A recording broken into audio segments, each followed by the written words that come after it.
L'intégration. Voilà encore un mot qui ne veut pas dire grand-chose et qui passe partout. Si par exemple un chat, il adopte un chat, ben, ce chat va devoir s'intégrer chez lui. Même un objet, vous achetez un nouvel objet, un nouveau tableau, il va falloir l'intégrer dans l'ensemble de la décoration. Vous avez une nouvelle machine, eh bien vous allez l'intégrer dans votre mode de fonctionnement. Donc l'intégration, ce n'est pas réservé aux personnes, aux humains. Le cas des humains est presque un cas, pas secondaire, mais je veux dire, c'est un cas parmi d'autres. L'intégration, c'est le fait d'inclure quelque chose, de lui trouver sa place par rapport à ce qu'il est. On ne peut pas le transformer en quelque chose qui n'est pas. Ça, c'est aussi important. C'est que finalement, il ne s'agit pas que l'objet change de nature. Et en ce sens-là, ce n'est pas tellement à l'objet de s'intégrer, c'est à nous de l'intégrer. C'est au global de l'intégrer. Ça me paraît évident. Même si l'intégration qui est proposée à cet objet, quand je dis cet objet, c'est-à-dire n'importe quoi, homme, animal, végétal, minéral au sens de voilà, un objet fabriqué, etc. Et là, où le malentendu existe, c'est que les gens croient que le mot intégration signifie que l'objet doit changer de nature. Il ne doit pas changer de nature, mais en même temps, il ne pourra pas donner plus que ce qu'il a. Donc on sera obligé de prendre l'objet tel qu'il est et de voir ce qu'on peut en faire.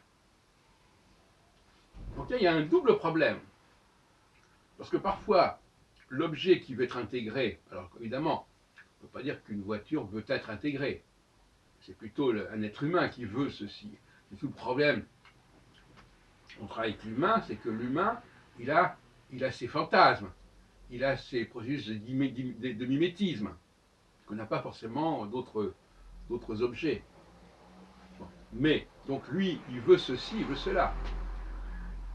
Est-ce que, et de l'autre côté, on veut bien intégrer cet objet, mais on ne peut pas lui demander plus que ce qu'il a. Comme on dit, on ne peut pas demander à la plus belle fille du monde plus que ce qu'elle a. Et là, le problème, c'est là qu'il y a un moment de vérité. C'est-à-dire que je vais voir ce que je peux faire avec cet objet. Je vais voir comment l'utiliser ou l'instrumentaliser même. C'est la règle du jeu. Je suis dans un... Alors évidemment, selon le milieu où je vais me trouver, l'utilisation qu'on va faire de moi ne sera pas la même. Elle sera dépendante de fonction des autres phénomènes qui existent au sein de cet ensemble. Donc, l'intégration, c'est la prise en compte de tous ces facteurs, de tous ces paramètres. Et, d'une manière générale, il est préférable que l'objet soit clairement défini, malgré tout. Et qu'il ne cherche pas à être autre chose que ce qu'il est.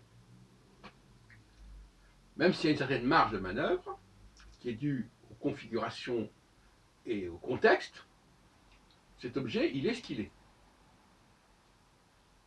Qu'est-ce qu'on peut lui demander, qu'est-ce qu'on peut en faire? Alors, par exemple, à partir du moment où il y a eu un développement de la technologie, on a pu intégrer des personnes à utiliser des machines, qui elles-mêmes ont été intégrées.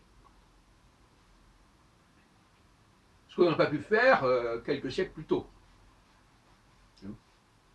Donc, certaines inventions, certaines découvertes peuvent modifier le mode d'intégration.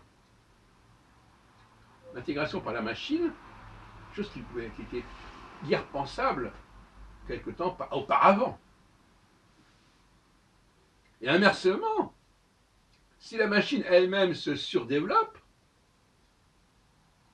eh bien, il y a un certain nombre de boulots qui ne vont pas pouvoir fonctionner, puisqu'ils seront remplacés par la machine. Là aussi, il va y avoir des problèmes d'intégration, etc., etc.